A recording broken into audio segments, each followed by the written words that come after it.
I'm going on an adventure. So there's only one way to figure it all out.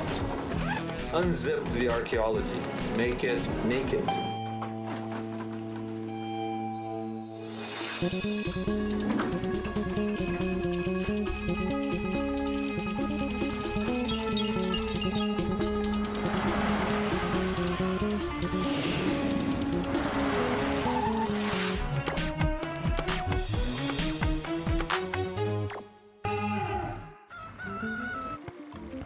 Canaan, land of milk and honey, source of the food that will save your soul. A place for people on the move and the home of the rare and legendary biblical cows.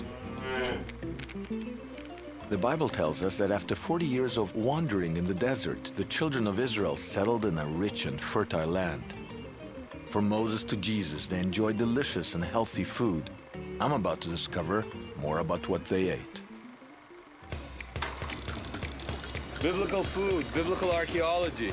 The two go together. You can tell a lot from the archaeology of food. Because man does not live by bread alone, food is basic to the food of the soul. In fact, biblical food is soul food. So I decided to investigate the whole issue of biblical food by making some.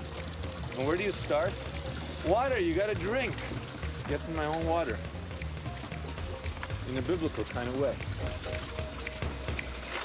There are literally hundreds of food references in the Bible, but the Bible lists ingredients, not recipes. So my mission is to resurrect the biblical recipe and bring it back to my home in Thornhill. I want to bring history back to life, and I want to see what it tastes like. This is unbelievably good. My journey begins at Neot Kedumim outside Jerusalem, a nature preserve home to hundreds of plant and animal species that thrived during the biblical era.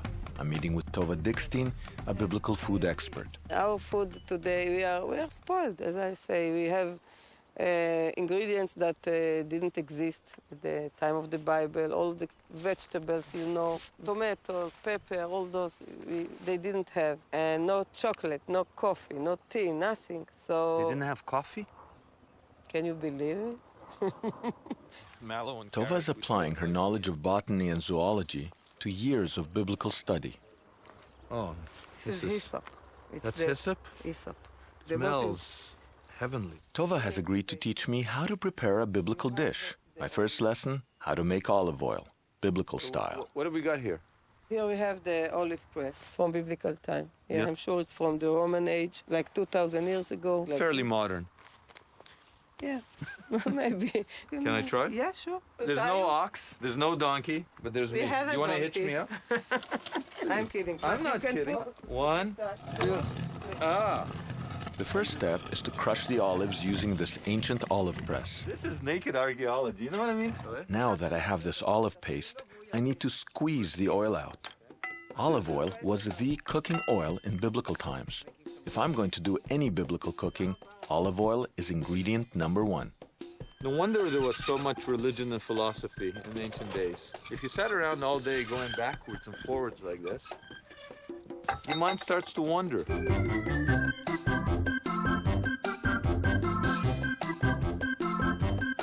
I love it. My olive oil.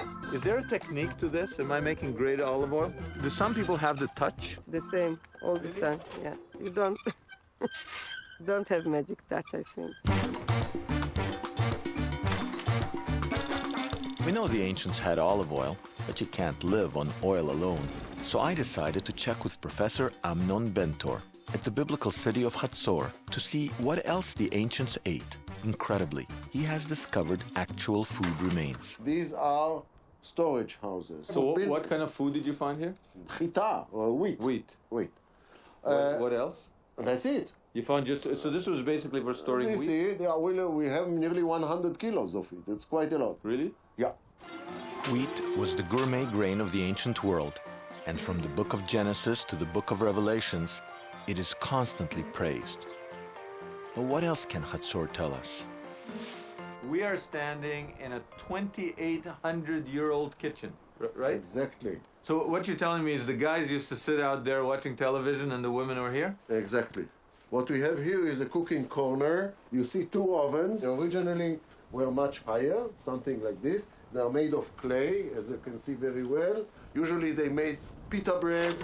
The ball of dough is twirled. When it is large enough, it's placed over a pillar and thrust into the oven. Let's watch it again. Did you find any evidence of the kind of food that was cooked here? More than the bones. You found bones? Oh yes, a lot of birds. Birds? So Different you kind think of they birds. cooked birds? Definitely, they ate geese and birds like this. When a they- lot of sheep and goat, some cattle. Can you show me the bones? Palace? Yes, I can show you the bones.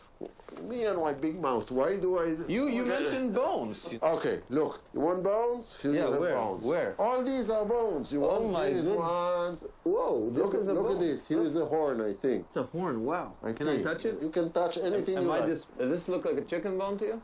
I don't know what kind of a bone. I'm not a bone expert. Let's see that. Oh, you throwing a bone. Can I take a bone home? You can take the bone home. Oh, thank you. Okay, so the people of Hatzor enjoyed the odd barbecue. From that kitchen of an average everyday schmo, we can at least guess what was for supper. We know from the Bible that cattle were very valuable for their production of milk, and their consumption was usually only during festivals and religious holidays. Archaeology shows us that the biblical cows were much smaller than today's cows. Apparently, some of these creatures still exist, so I'm going to try and find some. Hey, there are some cows over there. Looking for biblical cows. I think these are the types that actually charge you. He's got big horns. It's a biblical cow mating thing.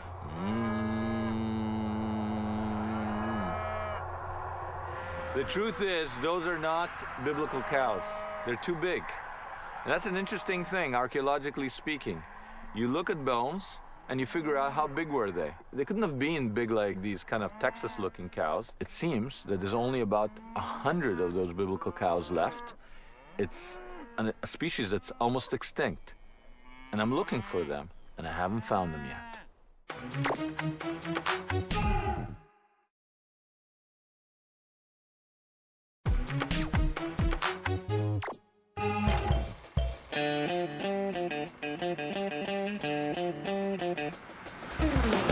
To learn more about what the ancients ate, I'm going to the mountain fortress of Masada. Guy Stiebel, co-director at the Masada excavation, has uncovered some really interesting food remains. We've decided to meet for a coffee before our long day ahead. You didn't find any ancient coffee makers? No, but we've got ovens and we've got food remains at Masada. I can tell you everything you wish to know about the Last Supper of King Herod the Great. Masada was built by King Herod the Great as a refuge in case of rebellion. It's both a lavish palace and a formidable fortress. Here, Herod's regal appetite is well represented. What is special about Masada is you always have something extra. You've got the fish sauce from south of Spain, you've got wine produced in south of Italy, apples from a place called Comé. So he's sitting there in the middle of the desert. He's having apples from northern Italy, wine from southern Italy. I mean, this is a discerning palate. It's good to be king, I mean. See you at Masada.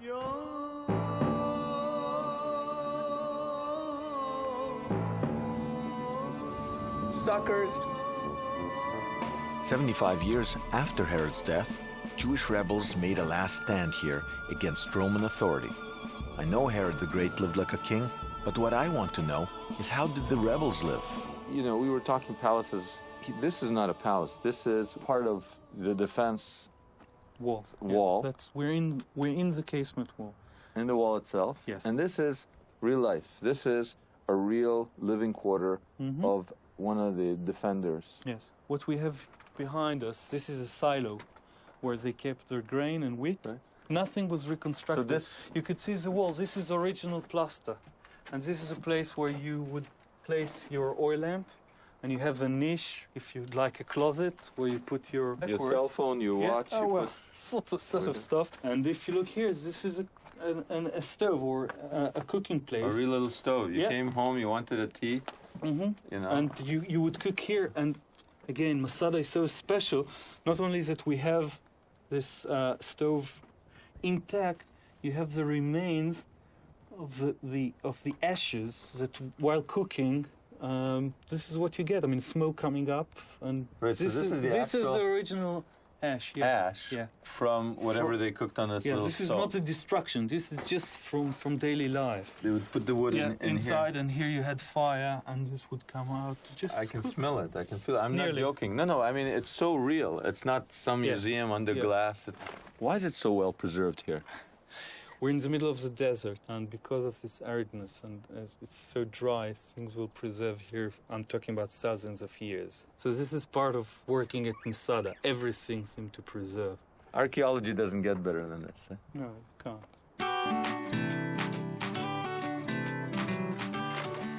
Now it's time to go grocery shopping.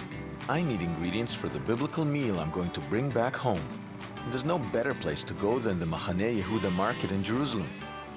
People have been shopping here for decades, and it's home to the freshest local produce.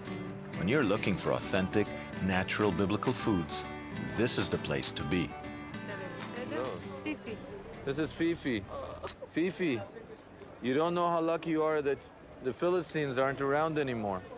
Fifi's very happy about kosher laws. I think I'm in the market for some honey. It's medicine of the Bible. It's better than locusts. This is really good. Now tell me, if you were making a meal a biblical meal, what would you put in it? Wheat with honey, with dates, with olives. This is Garden of Eden food. This is Garden of Eden food. I'm glad that you think so. Pomegranate juice, the best best. olive oil in all of Israel. You don't smoke this thing. No. Come here, buy something. Good stuff. It's biblical, it's cheap, it's organic. And I want to tell you, Ilan, I don't want you to feel that this should be on the house because I'm giving you all this publicity. I want to pay for it. You know what I mean? I insist on paying on it. This is my kind of food. Simple, delicious, and biblical. I'm now fully stocked with all natural foods right from the pages of the Bible and straight off the fields of Israel. So I'm going to explore this awesome market, because you never know what you'll find.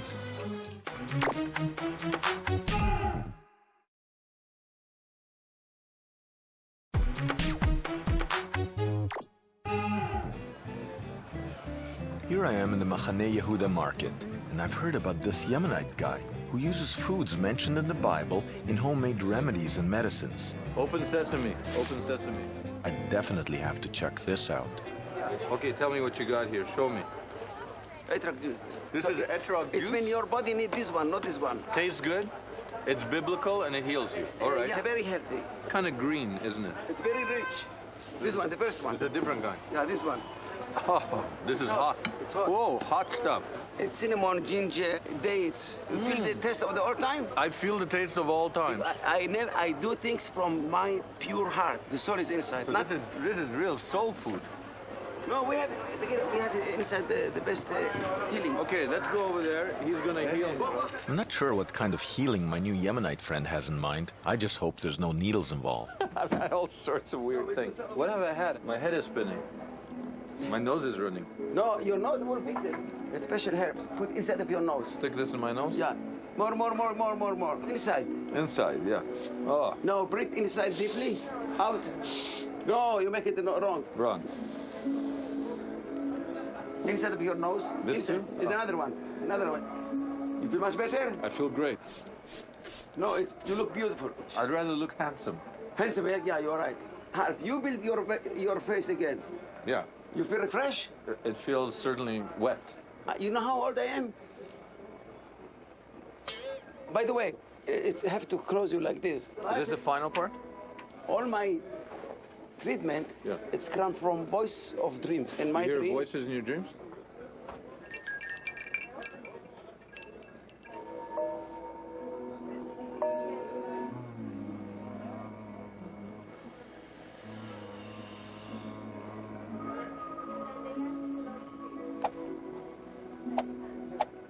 how you feel? Quiet? I feel great. Thank you. Okay, only bad. You definitely won't get that at your local grocery mart. Come again, anytime. Bye. It's now time to head back to Tova and get cooking. I'm back with Tova for my hands-on biblical cooking session. This is living archaeology. This is, you could taste the archaeology.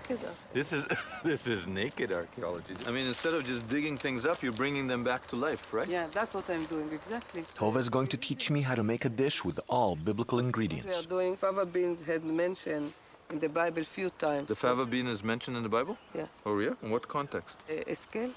Ezekiel. Really? He ate fava beans? Yeah, he ate a bread made of fava beans, wheat, barley. The Bible tells us that God commanded Ezekiel to lay down upon one side for over a year so he can atone all the sins of his people.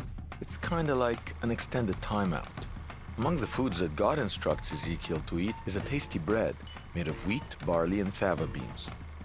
What Tova forgot to mention is that God also orders this bread to be cooked with cow dung. I don't think I'll remind her. You eat fava beans, you get a little bit of prophecy? No, I don't think so. What is this recipe? What are we going to do? Okay, we are going to cook the fava bean. Okay. We are going to pour hot water. We're going to pour or pour? Pour. Pour, okay. We're going to pour because they were poor. I'm not making fun. My accent, I have an Israeli accent. It's very adorable. Yeah, sure. This hummus-like dish is made with fava beans, bulgur, garlic, mint, and of course, olive oil. Wait. This is the olive oil you The olive oil I made? Yeah. A lot of oil? Are you sure this is the olive oil? It's the same. Yeah. I can get into this biblical cooking. The dish is ready. This looks biblical. I'm sorry, this looks biblical. Like somebody ate it. Don't say that. It No, looks like exactly. somebody ate it already. Okay, maybe we'll mix it. No, I like it like You that. like it like this? I like it like that. Okay. Beautiful. Why don't you taste it first? You will taste it first. Here, we'll do it the same. Mmm. This is my new favorite.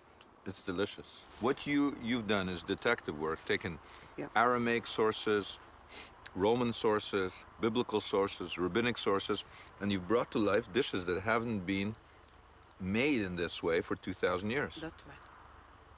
Well, you've made history tasty. Now that we've made history, Tova is going to share one last recipe she's uncovered from the Bible. In the book Song of Songs, as a food for the young in-love girl. She asked for ashishot, the girl in the Song of Songs. But nobody knows what's an ashishot, Exactly. right? You figured out what the ashishot were? Yeah.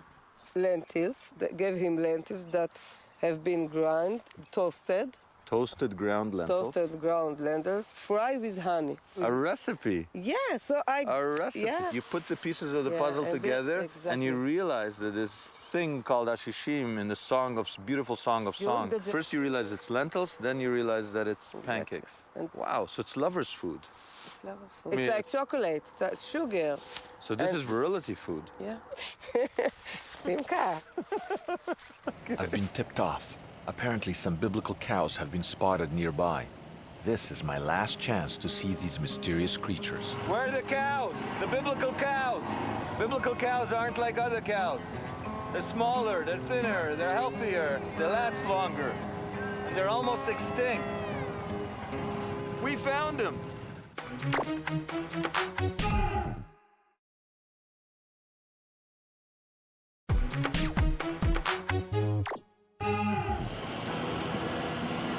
Okay, this is the hunt for the biblical cows. There's only 100 of them left in the world.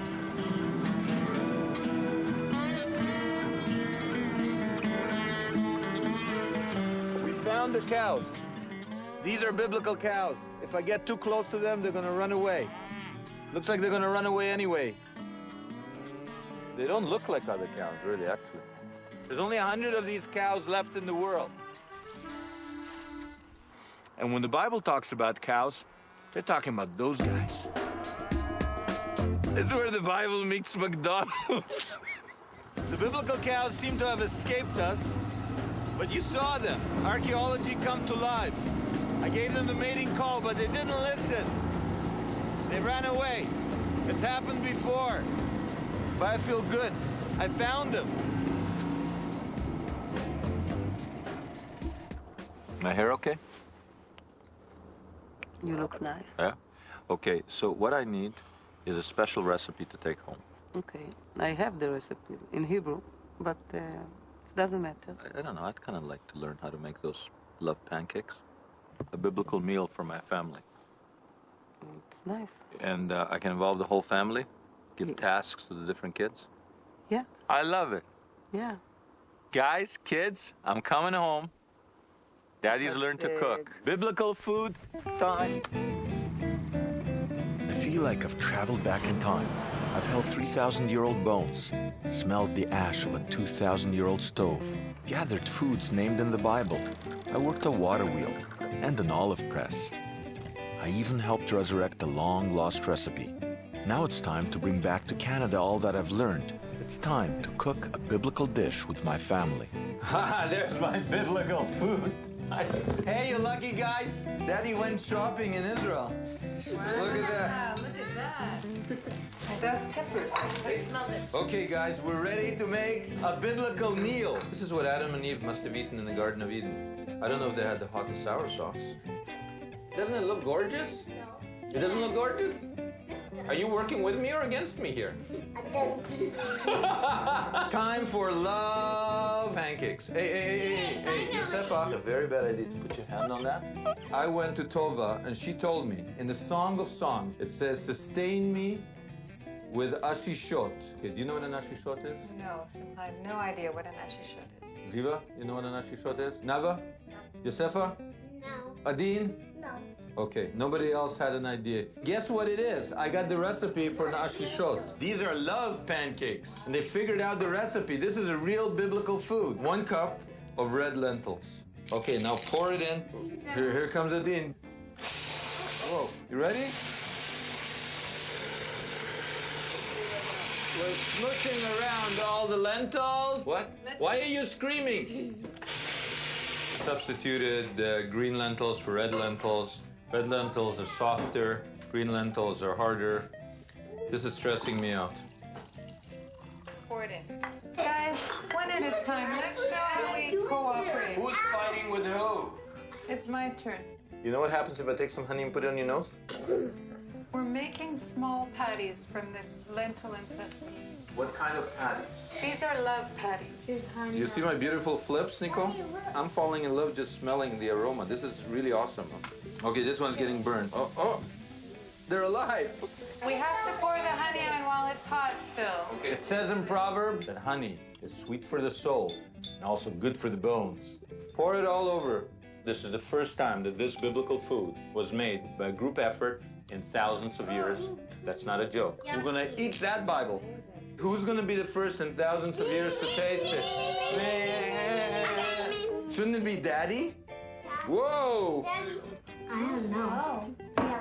I put a bit more honey on it. Yeah, it requires a lot of honey. For a lot of people, archaeology, it's something in the ground, something dead. But you go to these places and they come alive. And to actually go in there, pull the stuff out, and bring it over here, and bring it back to life, it's awesome. It transports us back to a different time. It's not so bad. I like it. It's delicious.